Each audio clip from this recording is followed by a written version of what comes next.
Excellences, Monseigneur l'archevêque, chers frères et sœurs, je vous salue pour votre présence à cette soirée qui nous réconforte dans nos situations.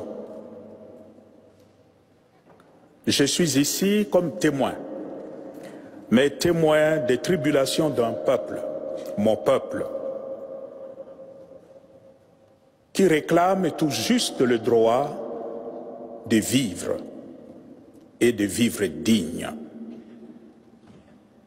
C'est la situation qui prévaut au Congo, un pays immensément riche, considéré comme un scandale géologique, et où vit un peuple extrêmement pauvre, malheureux.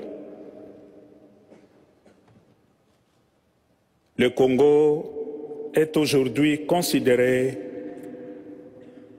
comme cet homme qui descendait de Jérusalem à Jéricho, il tomba entre les mains de brigands qui le dépouillèrent, le rouèrent de coups et s'en allèrent, le laissant à demi-mort.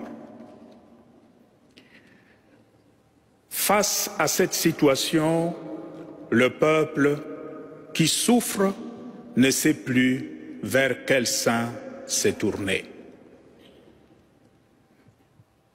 L'Église, dans ces contextes d'obscurité pour le peuple, apparaît comme source de lumière et d'espérance.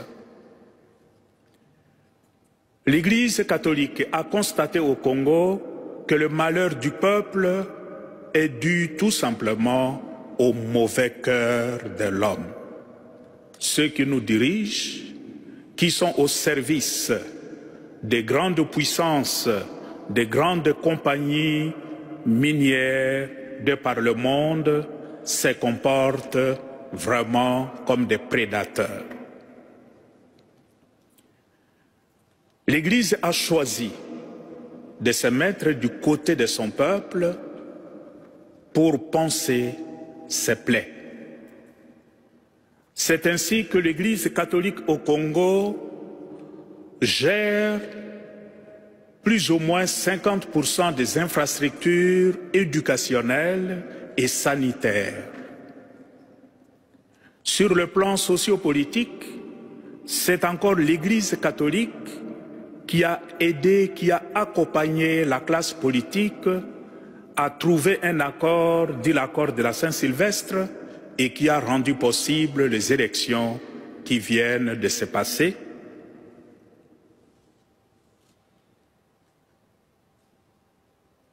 Cette situation, ces choix de l'Église lui attirent énormément d'ennuis.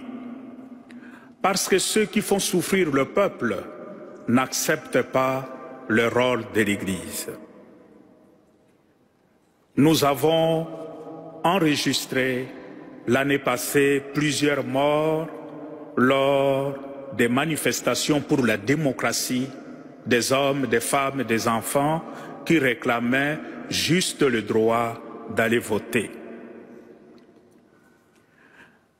L'attitude de l'Église est motivée par cette conviction que la foi est d'abord un engagement, et un engagement aux côtés de ceux qui souffrent, aux côtés de ceux qui sont déconsidérés, aux côtés de ceux qui crient leur détresse vers le Seigneur. Et le Seigneur écoute plus le cri plaintif des malheureux que la belle musique des puissants de ce monde. Dans cet engagement, l'Église, à travers des prêtres, des consacrés et de laïcs, donne le témoignage d'une foi qui porte de fruits.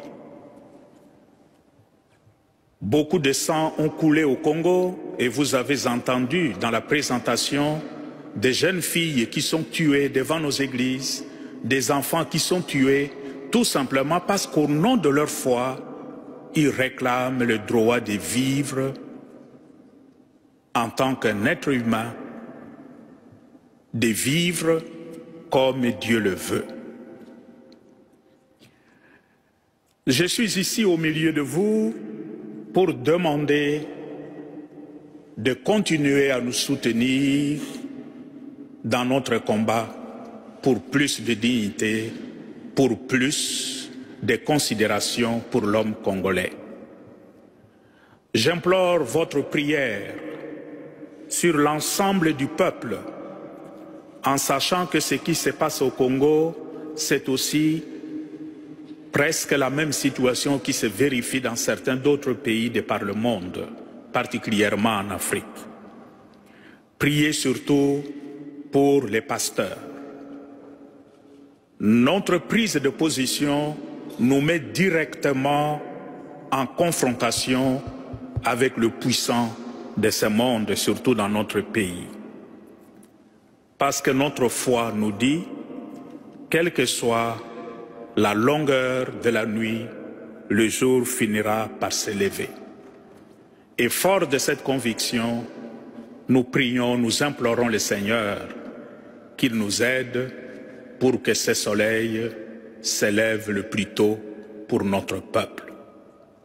Merci à vous pour le soutien que nous recevons déjà à travers les organisations qui nous donnent un coup de main, et ce soir en particulier, c'est l'aide à l'Église en détresse.